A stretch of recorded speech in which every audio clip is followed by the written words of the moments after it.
Hello दोस्तों, नमस्कार सभी को। आज की क्लास में हम अध्ययन करेंगे राउट ग्राफ के बारे में। राउट नामक वैज्ञानिक ने एक नियम दिया था और फिर उसने अपना एक ग्राफ प्रस्तुत किया। तो नियम तो हमने लास्ट क्लास में समझ लिया था, नियम को हम फिर से समझेंगे आज की क्लास में, और उस नियम के बेसिस पे हम आपको ग्राफ समझाएंगे। बहुत सारे स्टूडेंट होते हैं जिनको राउट ग्राफ समझ में नहीं आता है, लेकिन मैं वादा करता हूं आपसे, आज की क्लास जो भी स्टूडेंट लास्ट तक देखेगा, अंत तक, उसको 100% राउट ग्राफ समझ में आएगा, वादा है मेरा ये। तो चलिए बिना देरी किए करते हैं शुरुआत वीडियो की। सबसे पहले हम जानते हैं कि राउट नियम क्या है। तो राउट ने क्या कहा कि स्थिर ताप पर किसी अवाष्पशील विलय युक्त विलयन में विलायक, विलायक हमने क्या माना, ए, विलायक का वाष्प दाब, और विलायक का वाष्प दाब हमने क्या नोट किया, पीए, उसके मोल प्रभाज एक्स ए के समानुपाती होता है। स्थिर ताप पर किसी अवाष्पशील विलय युक्त विलयन में विलायक का वाष्प दाब उसके मोल प्रभाज के समानुपाती होता है। ये बात कही थी राउट नामक वैज्ञानिक ने। तो डेफिनेशन से क्या प्राप्त हुआ हमें, वाष्प दाब उसके मोल प्रभाज के समानुपाती होता है। तो पीए समानुपाती क्या होगा, एक्स। ये हमने कहां से नोट किया, डेफिनेशन से। ओके डियर स्टूडेंट, अब जैसे हम किसी भी समानुपाती को हटाते हैं तो क्या आता है, कांस्टेंट। ओके, तो उम्मीद है यहां तक आया होगा समझ में। और अभी तो वीडियो स्टार्ट ही किए हैं। तो मैं आपको एक बात कहना चाहूंगा कि जो भी बात मैं बताऊं आपको, point to point pen copy लेके बैठो, सभी नोट करते चलो। अब इसको हम मानते हैं समीकरण नंबर 1।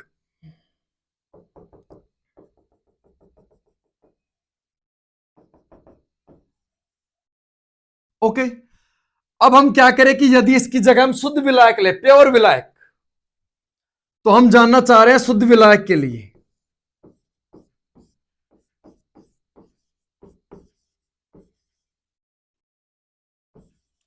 शुद्ध विलायक के लिए प्योर विलायक ले रहे हैं, प्योर विलायक। तो इस कंडीशन में क्या होगा, शुद्ध विलायक को हम नोट करेंगे पी नोड ए से। ओके, तो जो शुद्ध विलायक होगा उसकी जो मोल प्रभाज है, मोल फ्रैक्शन की वैल्यू कितनी होती है, 1 होती है। शुद्ध विलायक के लिए मोल फ्रैक्शन की हाईएस्ट वैल्यू ही 1 होती है। कोई आपसे पूछे कि मोल फ्रैक्शन की वैल्यू कितनी होती है हाईएस्ट, तो 1 होती है। तो जब प्योर शुद्ध होगा विलायक तो मोल फ्रैक्शन की वैल्यू 1 हो जाएगी। ओके डियर स्टूडेंट, और जो पीए है उसको हम क्या नोट करेंगे, पी नोड ए से। ओके, तो देखो अब क्या होगा, तो क्या होगा मुझे बताओ, इनकी वैल्यू हम यहां नोट करके देखते हैं।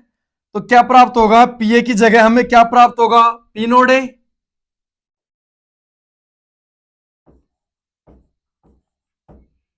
बराबर के, ऐसे कैसे कांस्टेंट, और एक्स ए की वैल्यू शुद्ध की विलायक के लिए कितना प्राप्त हुआ, इसकी वैल्यू हमें 1 प्राप्त हुई। तो ओवरऑल में बात करूं तो पी नोड ए किसके बराबर है, के बराबर। ओके, और जे मान हम कहां पुट करते हैं, समीकरण 1 में। ओके, तो मैं कहूं तो ये किसका मान है, यदि हम के की जगह क्या नोट कर दें, पी नोड है, तो मैं कहूं तो के का मान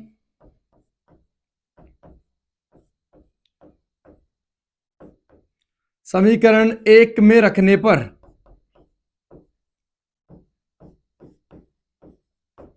ओके डियर स्टूडेंट, तो चलिए रखते हैं। तो पी नोड ए है, के का मान क्या है, पी नोड ए। ये रखना है, हमें के की जगह क्या यूज करना है, पी नोड ए। तो देखो क्या है, पी ए बराबर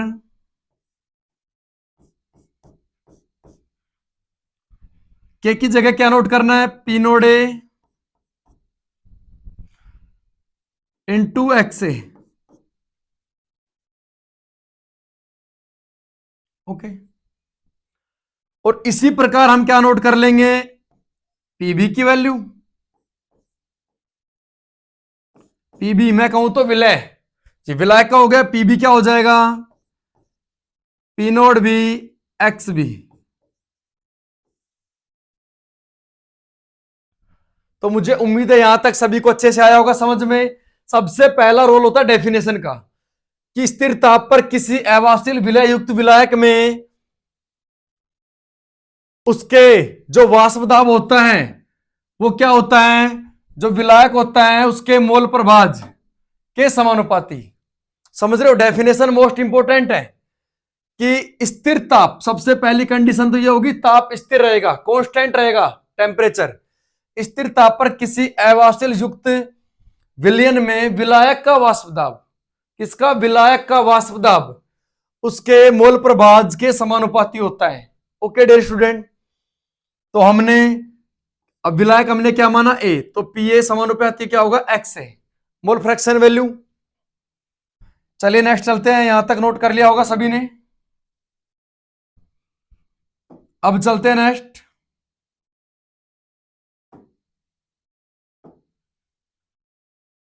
तो हमने लास्ट पेज में क्या फाइंड आउट किया,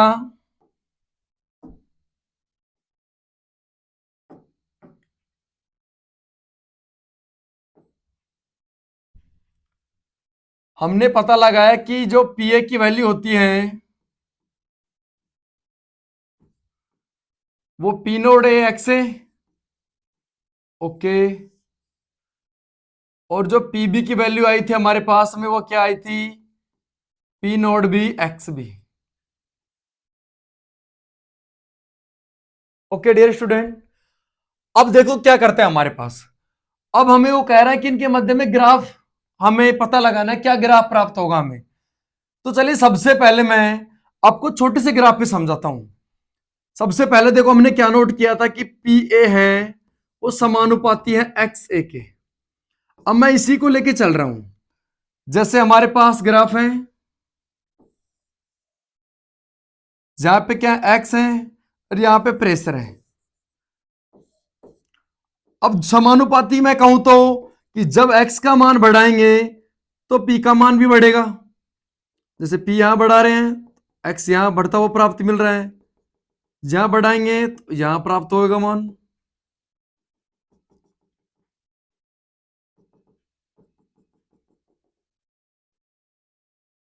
तो मैं कहूं तो एक सरल रेखा प्राप्त होती है, क्योंकि दोनों समानुपाती है, इसकी वैल्यू बढ़ाएंगे तो ये भी बढ़ेगी। अब चलिए समझते हैं अच्छे से ग्राफ को।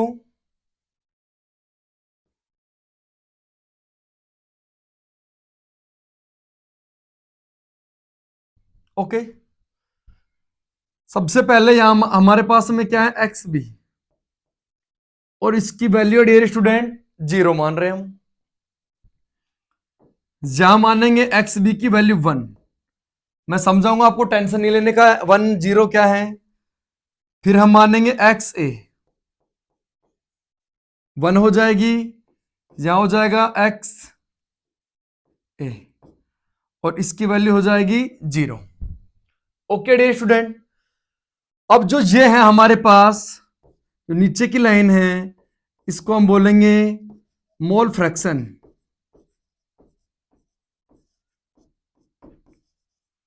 मैं कहूं तो मोल प्रभाज में परिवर्तन। ओके डियर स्टूडेंट, चलो मैं नोट कर देता हूं, मोल प्रभाज में परिवर्तन। कोई डाउट यहां तक किसी को? इस साइड हम क्या ले रहे हैं, वाष्प दाब।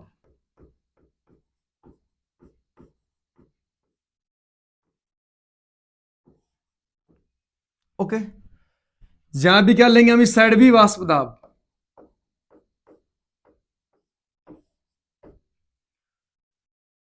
अब देखो आइए डेफिनेशन पे आइए। सबसे पहले वो कह रहे हैं कि जो एक्स बी विलय है हमारा, एक्स से हमने क्या नोट किया, विलायक। तो जो एक्स बी वो कह रहा है कि 0 से 1 पे गया, और 1 पे जाता है तो उसको क्या कहते हैं, शुद्ध वैल्यू। समझ रहे हो ना, उसका मोल फ्रैक्शन क्या होगा, 1 होगा। ओके डियर स्टूडेंट, तो मैं कहूं तो यहां पे जो वैल्यू प्राप्त हो रही है वो जहां जाके 1 हुई, इसका अर्थ क्या हुआ कि इसकी वैल्यू धीरे धीरे बढ़ रही है, और यहां पे कितनी वैल्यू प्राप्त हुई, 1। यहां पे कितनी थी, 0। तो 0 से 1 पे गई तो यहां प्राप्त होगी पी नोड बी। ओके, और ये जो पी नोड बी है ये क्या है, शुद्ध अवस्था में।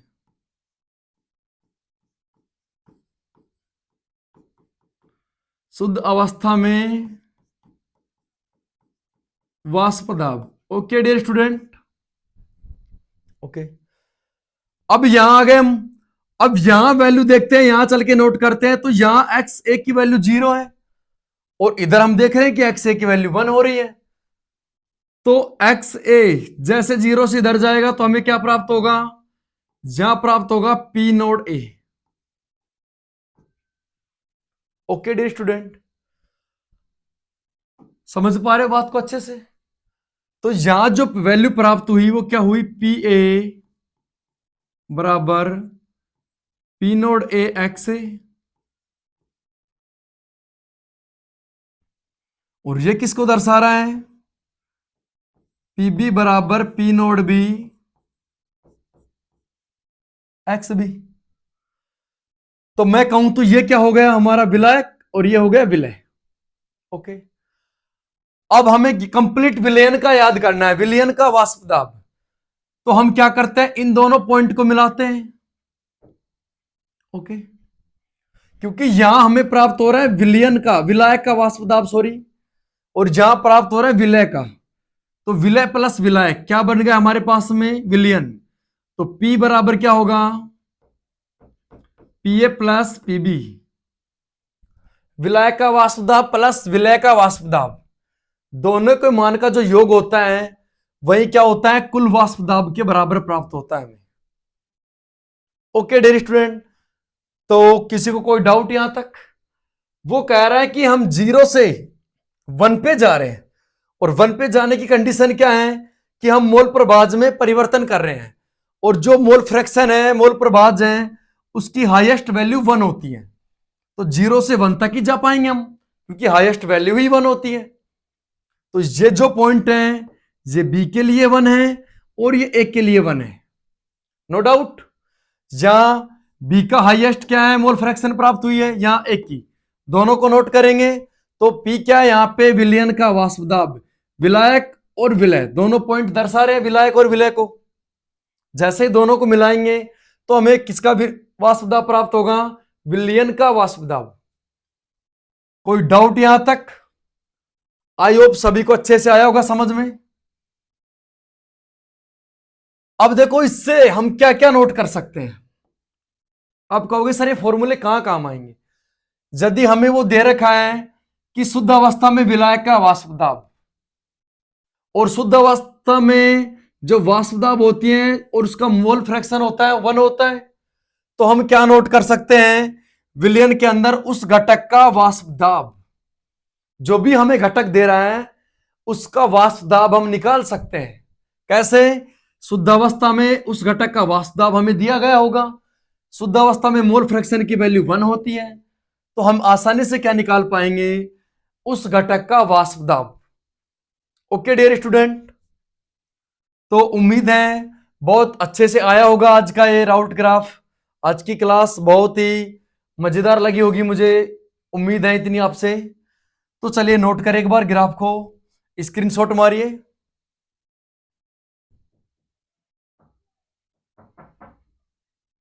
एक बार इसको भी स्क्रीनशॉट मारिए। डेफिनेशन क्या कहती है कि स्थिर ताप पर किसी अवाष्पशील विलय युक्त विलयन में विलायक का वाष्प दाब उसके मोल प्रभाज के समानुपाती होता है।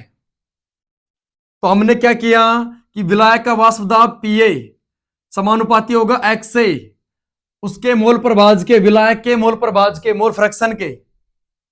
फिर हमने क्या लिया, शुद्ध विलायक के लिए मोल फ्रैक्शन की वैल्यू 1 रखी। तो और पीए क्या होगा, शुद्ध विलायक का वाष्प दाब। यहां पी नोड ए क्या है, शुद्ध विलायक का वाष्प दाब।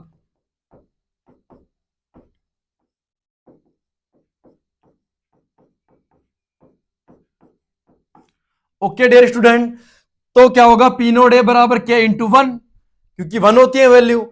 तो यहां से क्या प्राप्त हुआ, पी नोड ए बराबर के, तो के की वैल्यू कहां रख देंगे, के का मान 1 में रखने पर तो हमें ये दो फॉर्मूले प्राप्त होते हैं।